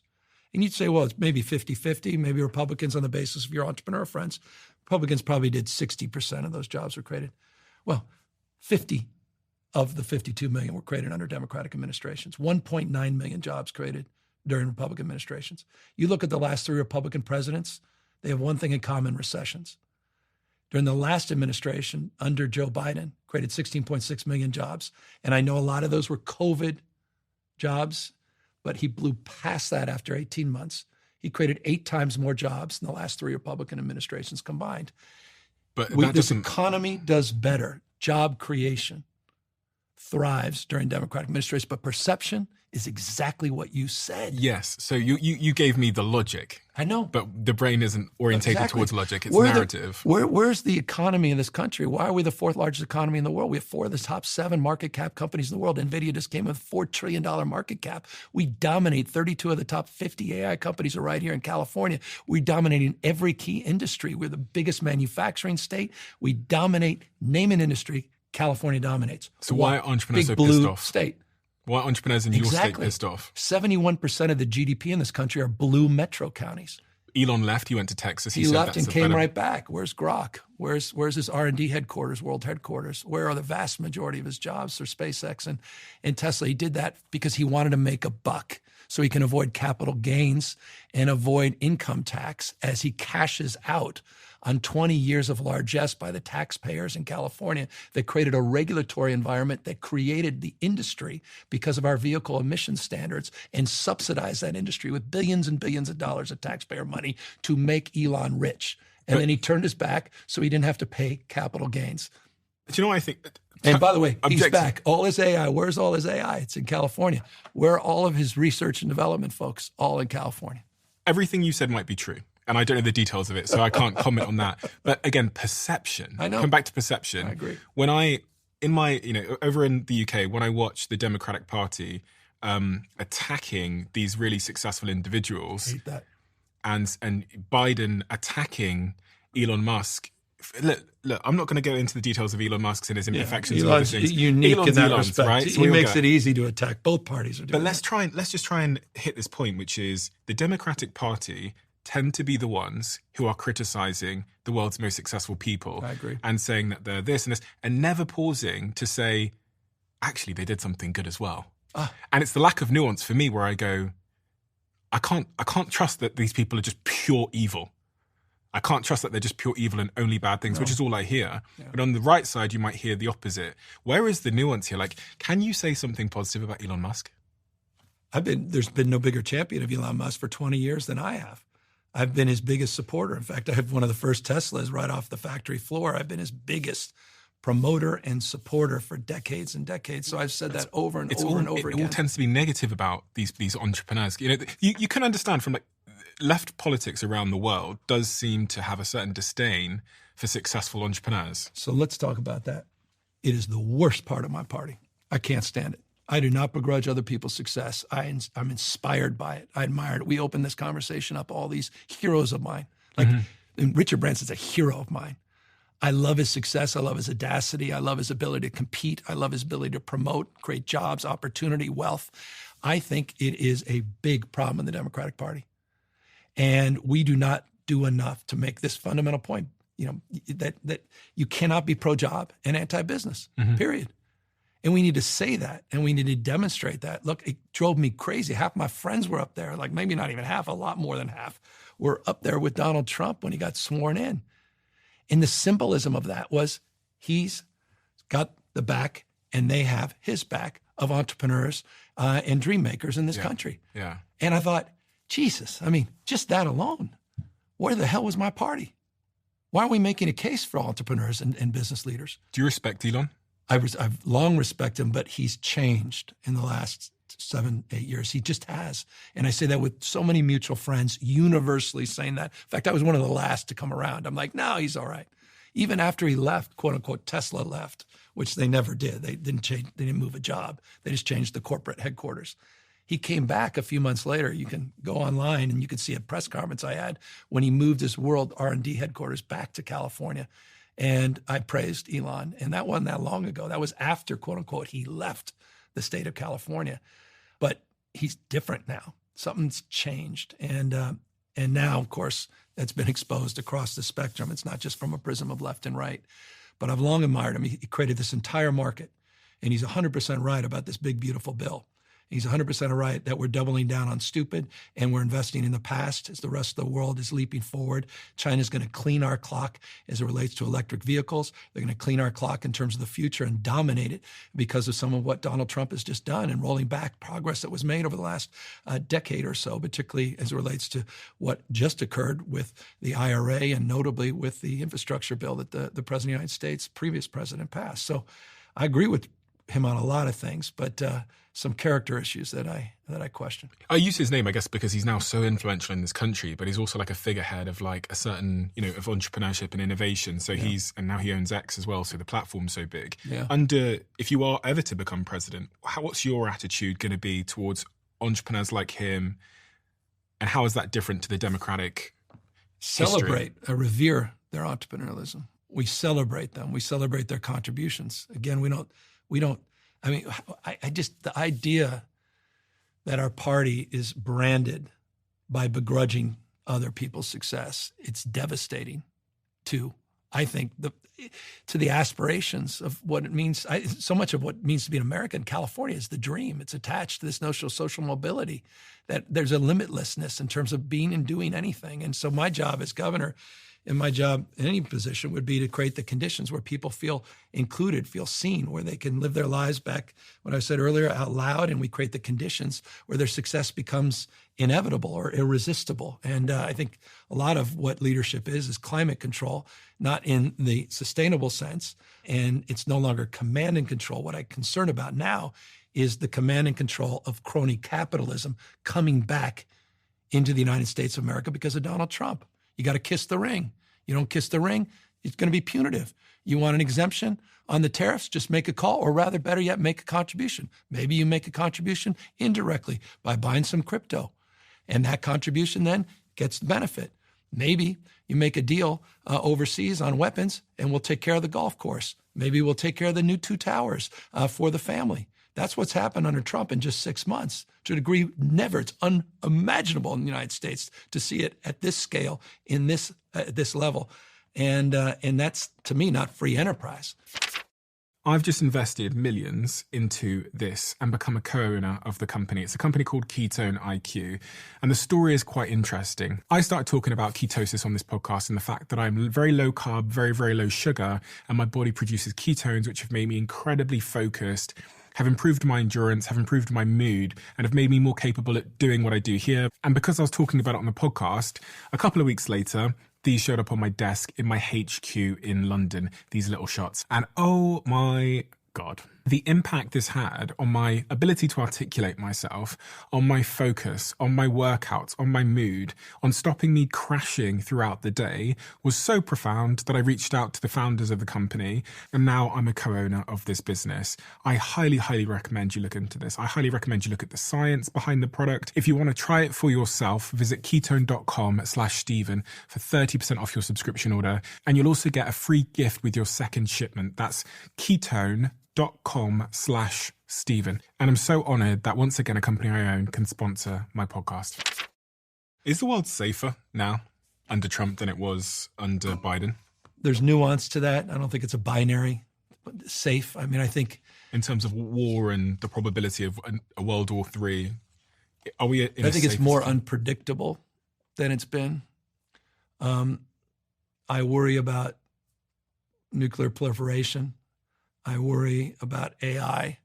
Biden wasn't doing so well. When I watched that debate and he was struggling over his words and couldn't be coherent with sentences, I was his chief surrogate that night. So chief surrogate? Yeah. Meaning I was there representing the campaign to make a case. You were there? For the I actually think I saw you afterwards doing interviews. I was doing my best to have, and you go home with a guy who brought you to the dance. And, I was proud to support him, but that was a difficult night. Did you realize was it that the moment you realized that he wasn't right when he walked out on stage doing well? I was in the back. I'll never forget physically standing up as I was watching and going, ooh, and I turned to my staff. I said, something's off. Right when he walked on stage, felt it. It was the only time I saw that was at a fundraiser here that he had after he had no sleep, and we all just literally assumed it was just jet lag, and he had flown back and forth and over a week back and forth to Europe twice, and he had a late night. And I thought, boy, he's just not on. And that was in private, not just his public comments with President Obama that night. There was a lot of talk, rhetoric, that there was an internal desire to overthrow him around that time, because you could see on TV he was struggling and in the polls, and Donald Trump was reveling in it. And then I heard this narrative coming up that, Nancy Pelosi and the Democratic Party were having private conversations and telling him to step down and forcing him out. Yeah. All cards on the table, 100% truth. Is there any truth in that? Yeah. No, a lot of that was happening. I mean, a lot of people were, there was a phone tree that lit up that night. There was a text tree, phone tree, email, just blew up. Saying? People were in panic. Total full-fledged panic. And there was a need and desire to know that he was okay and that this was momentary, or discover there was something else. Maybe he had a cold, maybe there's some other issue. And it led to those kind of conversations that many have been made public, many private, led to meetings with Democratic governors in the White House with the president around a table. Including you. Including me. Mr. President, tell us, what's your path? How are you feeling? Some honest back and forth with a few governors that challenged him a little bit more than one would have expected with sort of protocol within the party. A real desire, obviously, to turn the page. And ultimately that manifested with a decision he made and led to, obviously, our nominee, his vice president. He was effectively pushed out of the party by pressure. Yeah, I mean, because he wanted to continue. That was clear. He said that. Yeah, he believed he was the only one that could beat Donald Trump. Yeah. Having beat him once, he was convinced he could do it again. He believed that his record of the lowest black unemployment, Hispanic unemployment, lowest unemployment for women, the best economy in 60 years as it relates to jobs and GDP growth, inflation that was cooling from 9.1 and was moving in the right direction with the CHIPS and Science Act, with the infrastructure bill, the IRA, 400 bipartisan bills. He felt lowest uninsured rates. They felt like things directionally were moving despite the inflation scars. And then he can make that case. He felt that. He really did feel that way. A lot of the narrative was that you were going to step in potentially at last minute. And that I know in your head, you must have been mulling and thinking about going back and forward about different possibilities and outcomes. Things were moving so quickly and there was such little time. I saw your name mentioned all the time associated with stepping in to replace him. No, I was also the one that was out there still campaigning for him after everyone else had turned his back. But you must be in your head at night thinking, I wasn't then. Things could change. You talked about what shaped me, those moments. When I say no daylight, when I say, I got to make up for disappointing this guy and myself, when I'm in, I'm in. And I'll tell you, the coin of the realm in politics is loyalty, period, full stop. Willie Brown taught me that, and Joe Biden. I was going to have his back. So I literally, I'm telling you, look me in the eye, because I know it's cynical, did not think along those lines. After he dropped out, those minutes later, and my cell phone blew up, I confess that there were a number of people that wondered, and I imagine there were plenty of people sort of circling, go, well, maybe and what this were you is thinking? the moment. Once he dropped out, to be candid, I'm gonna get in trouble for saying this because I haven't said it public. I was a little angry. I didn't get heads up. You didn't get a heads up that I he was just dropping giving out? me like a text 2 minutes because I was embarrassed. I was sitting with a group of people. I was like, my phone rang. I was like, wow. So my first reaction, honestly, was like, geez, man, all this stuff I did for this guy, and not even a heads up. And first missed call, true story. I didn't even know it was an unknown number. I didn't even look at it for about 6 hours, and it was Kamala. She already made the call to me. Saying what? Just a voicemail. Love to talk. So about what? Well, she was running. So it's a few hours later, I put out a press release supporting her candidacy. What should the Democratic Party have done with the wisdom of hindsight in that moment instead of just putting Kamala straight in? All geniuses in hindsight. I don't know what you could have possibly done with just such a short runway. You had the vice president of the United States. You had the apparatus that was built within the party. You had the legal ability for her, because it was the Biden-Harris campaign, to transfer a lot of that. Yeah. You had little time. You would have opened up to a circular firing squad. But it didn't work. As it relates to the party. In hindsight, it didn't work. What could you have done with the benefit of hindsight that might have worked? Yeah, woulda, coulda, shoulda. I don't live in that. Okay. I think, but I live where we were exploring a moment ago. And that is in reflection more broadly of where the party is. Less the individuals, and I think that's our biggest mistake. We're so consumed by the individual. Identity politics. Yeah, but issues related to identity politics broadly, but it's not just the person. Oh, okay. It's who we represent. And there's a word we didn't use earlier, but you used it in relationship to Trump: weakness versus strength. And I'll tell you, to me, at the core, the end of the day, to me, it's that distinction that perhaps says more things in more ways on more days about where our two parties are. Donald Trump exudes, strangely, strength. I think he's weakness masquerading as strength. Our party appears weak for many, too many. And I remember Bill Clinton, after shellacking, we got crushed in a midterm, and he said, given the choice, Bill Clinton said, the American people always support strong and wrong versus weak and right. There's something about that. I think this notion of strength, I think it goes to young boys. I think it goes to Trump and Trumpism, what he sells, what he represents to people.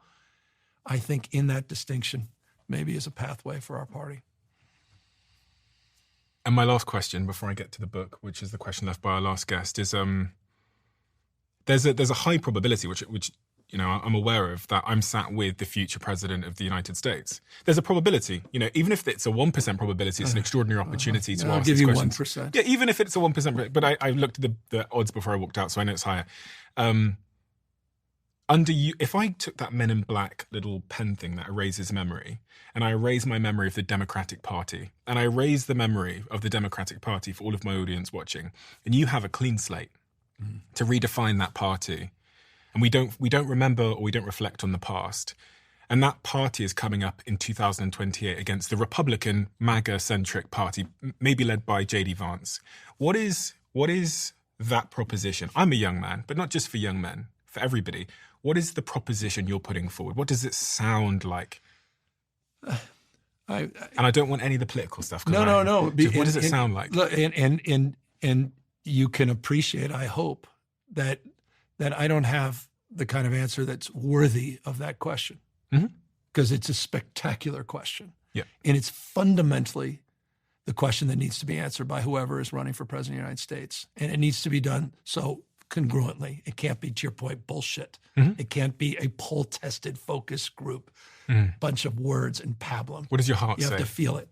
In so many respects, what we just ended on, I think this notion of the dream, I think there's something about why we're together that is sort of that the intersection of entrepreneurialism, aspiration, inspiration, growth, opportunity, inclusion, that begins to answer and flesh out, or create an answer that fleshes out. And it's in that space that I'm consumed.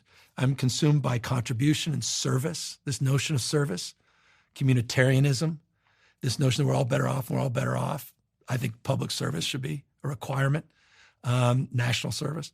But it's in that space that ultimately, I think, an answer will emerge. And there's lots of, it's funny because politics, more and more I've learned about it, is this battle between like rationality and logic, and then just emotion and perception, I guess. Exactly right. So you talked about some of the great things the Democratic Party have done, but it's crazy how the headlines will be dominated by some issue around quote unquote woke ideology. 100%. And it almost becomes the case that people care, they're more emotionally compelled by this idea that their kids in schools are being taught something 100%. that is corrupting their mind versus how the economy is doing or jobs. I know. And and I think we struggled to recognize that. How do you recognize that? They were shape-shifting CRT, ESG, DAI, any of them with 3 letters. I mean, we were on our heels. We were on the receiving end of all this. We're constantly on the defense. I love what President Obama just said. He said, we got to get more aggressive, get on the offense. I've been saying this for years. What does that mean? Meaning we've got to shape the narrative. Illusion rules. Facts don't matter. You've got these propaganda networks weaponizing grievance 24/7, and we're constantly responding to these culture wars. And let me be specific on that. I think the governor of Utah said it best: never has so much attention been focused on so few as it relates to the issue of trans athletes. He's 100% right. But there's also truism, and it's part of being in business. You're nothing but a mirror of your consistent thoughts. Whatever you focus on, you're going to find more of. And so if 24/7, that's all that's coming from you, California this, California crack up, everyone's leaving, worst place to do everything else, you start to believe it. You starts to shape your conversation. Then you start finding proof points. Oh, there's an homeless encampment. Oh, I just read about this crime down at the Walmart. And it's just, everyone's leaving because Elon left. Everyone. So I think narrative matters, to your point. Trump understands that better than anybody. Mm-hmm. He repeats things over in the vernacular of my buddy Marshawn Lynch, and over and over and over and over and over and over again. So I think flooding the zone in that respect, you are a master at it. I mean, dealing with Jesus, seriously. I mean, of all people, should hire you, my friend, that understand data and analytics, communication, how to target, broader message, values, brand, strength. And how to sell. You got to sell it. I mean, we're sitting there talking about the Chips and Science Act. No one knows what the hell you're even talking about. We didn't sell what we were delivering. I think we have to rebrand it. Yeah, and it's also, look, part of the answer to the question you asked earlier is also, Ezra Klein and others talk about, but abundance mindset. We've had this scarcity mindset, this sort of zero-sum mindset. And as an entrepreneur, you don't have a scarcity mindset. And I think as part of the brand building of our party, it's not just in terms of housing and issues related to what Ezra speaks in terms of abundance mindset, but it's that growth abundance mindset. And I think that's part of when I talk about the dream. I'm also saying this, by the way, from the prison that no other governor can lay claim. You have the American dream and you have the California dream. There's no other state that's attached to a dream. And I think there's something evocative in that because that inspires a journey that we can be on. A journey that we can go on together. And so I'm captured by the vernacular of the 60s. And Bobby Kennedy was my political hero, Sarge Shriver and Kennedy. Everything about that, solving for ignorance and poverty and disease and this notion of going on a journey together. That was what the moon was all about. And we can see ourselves on that journey. Right now, is the blue versus the red team. This is a war within in this country. And I think whoever runs the next 4 years or 3 years, it's about stitching this back together and going on a journey together. Because as I say all the time, divorce is not an option. There's just two other things that sprung to mind as you're talking is, I've always wondered in California, specifically in LA, I told you I moved here, just moved into my place yesterday, in fact. I was in a CVS, I think it was, and I was trying to get some toothpaste. Horrible, right? Yeah, I couldn't believe it. I said to the team, this was like 6 months ago, I was like, I went to a CVS to get some toothpaste. And I got to the toothpaste and it's in a cage. Wow. And I said to the lady there, I was like, why is the toothpaste in a cage? And she goes, look. And she points down the aisle and there was a gentleman, a homeless gentleman, who was stuffing things in his sock. Yeah. And I thought, fucking hell, if I look over there, there's these mansions in the hills. And if I'm in the CVS, the toothpaste's in a cage because the homeless people are stuffing things into their socks. Yeah. Is that fixable? Yes. And what caused it? Well, now you're dealing with larger systemic issues that go back decades and decades, and the have-nots, and that goes to drug addiction. And the broader, the specific issues around homelessness, and that gets to deeper issues about mental health, behavioral health issues, affordability, housing crisis. But look, is it fixable? Yes, by definition. Why does no one fix it? It's being fixed, and progress is literally being made. We're seeing significant reductions back-to-back years in crime. We're seeing significant reductions in organized retail theft. We're seeing significant reductions, including just here in LA. They announced 17.5% decline over 2 years in the number of people out in the streets and sidewalks and unsheltered homeless. That was literally announced yesterday by the mayor. So there is progress in all these cases. So absolutely, you're getting more radical on this point as well, because I saw the announcement you made and I watched very closely a couple of years ago when you announced that you're going to have to get these encampments off the street. I'm done with it. It's exhausting. Clean them up. It's the job of a mayor. My job as mayor, former mayor of San Francisco. Do your job. Clean them up. Get people off the street. There's stepping over people on the streets and sidewalks is not compassion. And so we have flooded the zones in terms of support and resources. Now it's about performance. I have the great honour of working with Prince William in the UK on a homelessness initiative, so I know the complexities of it. Yeah. And some people think of it as just a housing issue, but having spent time with people at risk of homelessness, I know it's a confidence issue, it's a mental health issue, it's a jobs issue, it's a pathways into employment issue. It's a very, very complicated issue. So that's actually blown my mind, Homewards have, in terms of... I said all the time, shelter solves sleep. Housing and supportive services solve homelessness. You've got to deal with the underlying reasons people are out in the streets and sidewalks in the first place. And so it's about this comprehensive integration of care, whole person care as we describe it. We've just gone through the most significant mental health reforms in U.S. history. We have flooded the zone with more support, 26,000 new units of behavioral health housing. We are producing and procuring in the state of California in real time with zoning reforms so we can cite them, workforce development reforms, and we're reorganizing the integration around mental health and the silos and people with drug and alcohol addictions and the integration. And this is the source to me of so much of my real passion in terms of my day job. And you're going to see real progress in this state. Well, I did do some research beforehand and I can see that there's some really significant actions taken and they are nuanced and complex in their solutions. So that's very, very encouraging. And it's encouraging to meet someone who understands the complexities of this problem, because actually the narrative that will win out in an election cycle is going to be emotional, it's going to be simple. And so I think everybody should look out for emotional and simple answers and exclude them whenever you hear them.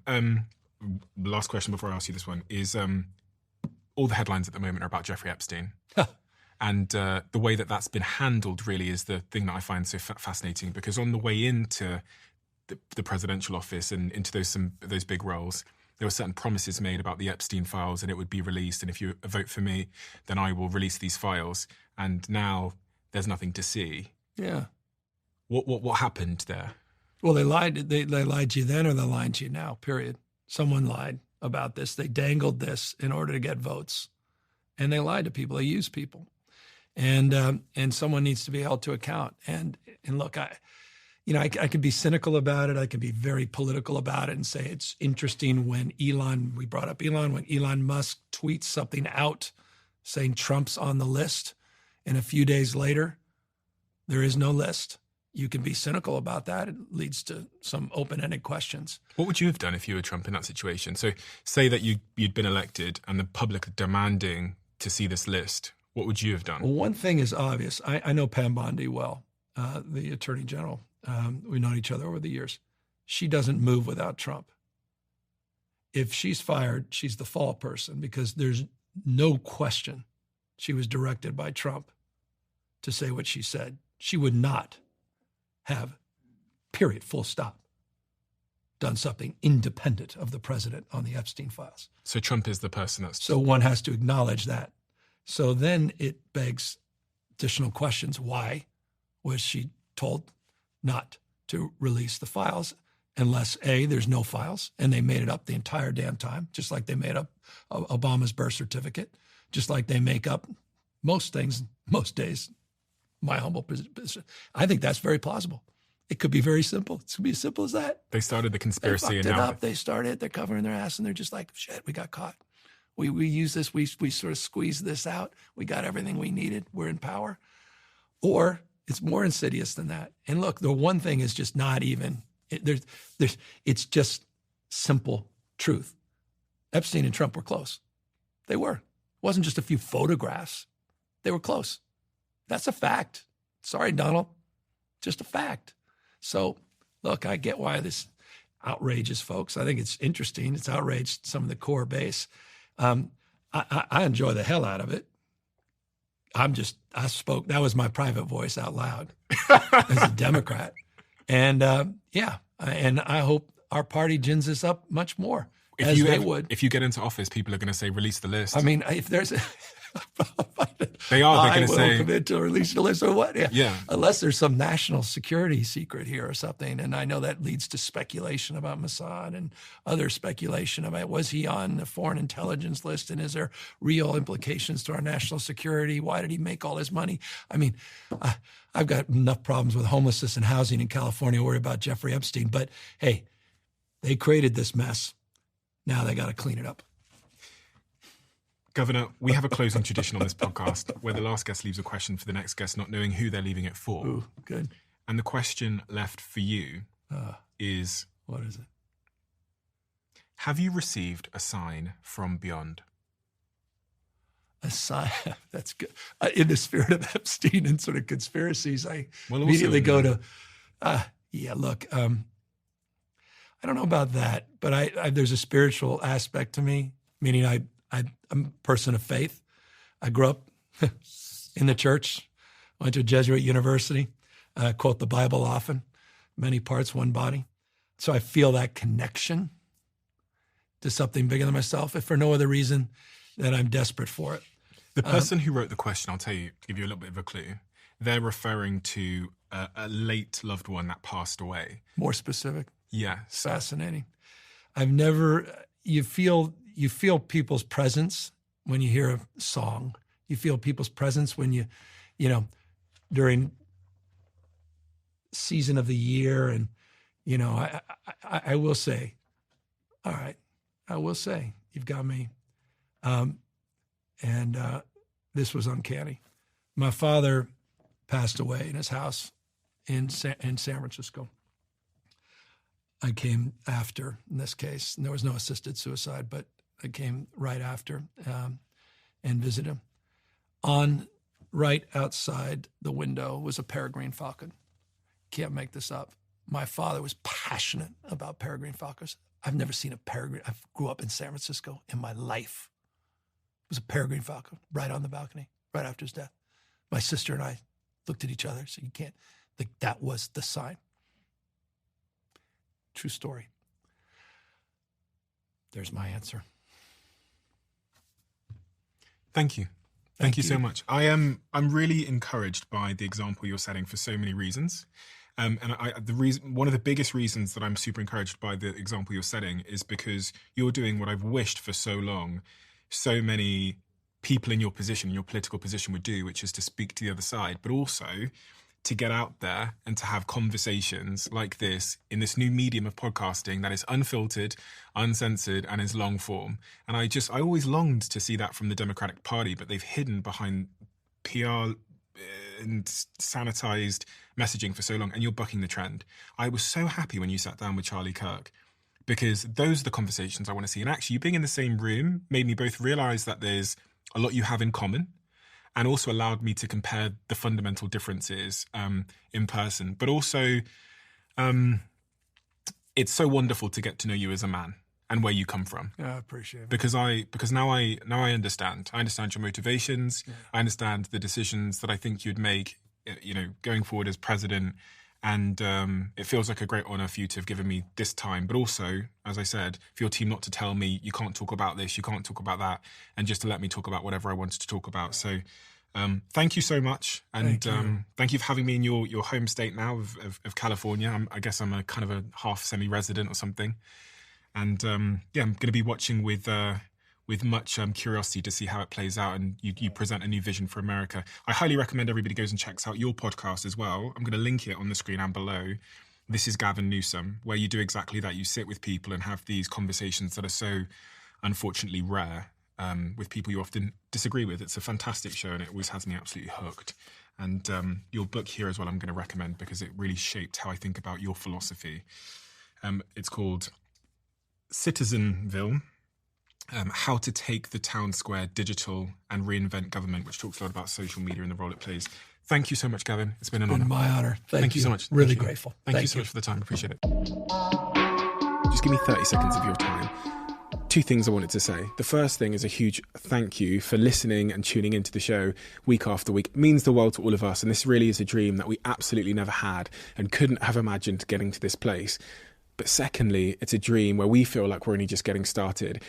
And if you enjoy what we do here, please join the 24% of people that listen to this podcast regularly and follow us on this app. Here's a promise I'm going to make to you. I'm going to do everything in my power to make this show as good as I can now and into the future. We're going to deliver the guests that you want me to speak to, and we're going to continue to keep doing all of the things you love about this show. Thank you.